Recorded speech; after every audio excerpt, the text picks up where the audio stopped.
and welcome to the Texas Bucket List, the show dedicated to Texas travel and Lone Star State experiences. My name is Shane McAuliffe, and this week we start things off with a party perfect for a president.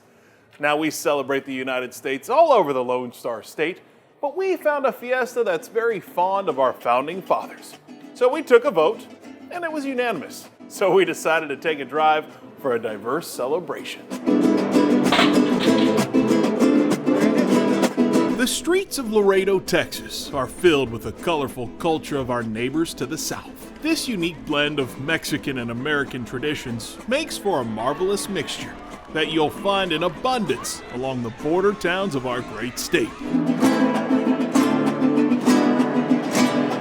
And when it comes to putting on a party, it's hard to beat the atmosphere this combined culture can create.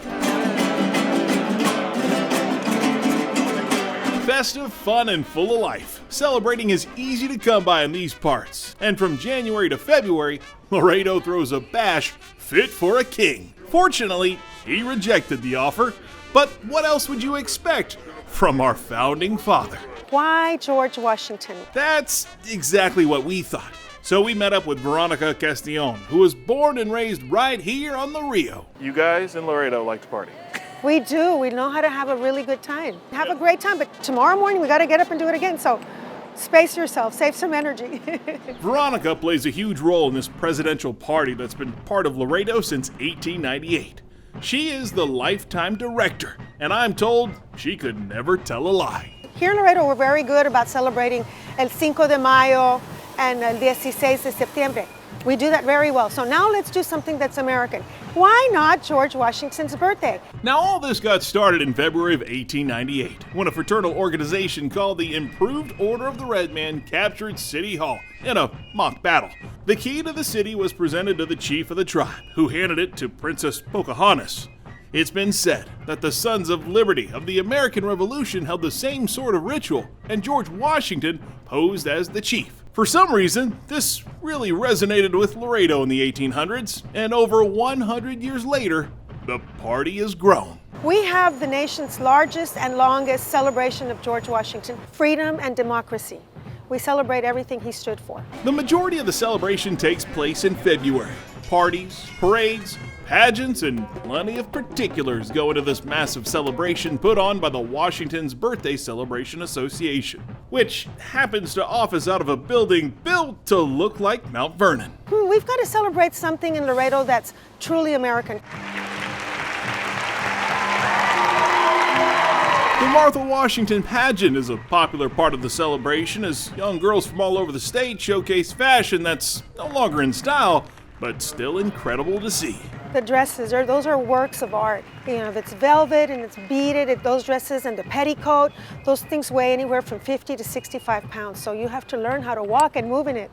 The first time I put my dress on, I go, oh, how pretty, and then I tried to move forward, and I couldn't. All of these events lead up to the pièce de résistance of the party.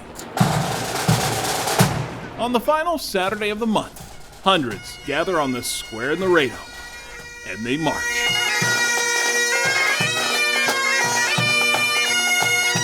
They march to meet a friend, because a celebration this size just isn't the same unless you invite your neighbors.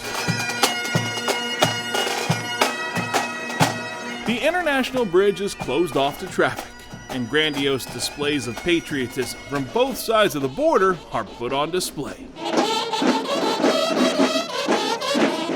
Slowly, delegations from Laredo and Nuevo Laredo make their way to the middle. And after all the spectacles have subsided, 4 children emerge. A boy and girl from Mexico and another from the U.S. meet in the middle. The future of our two countries aren't here to debate or get a good look at what life is like on the other side of the border.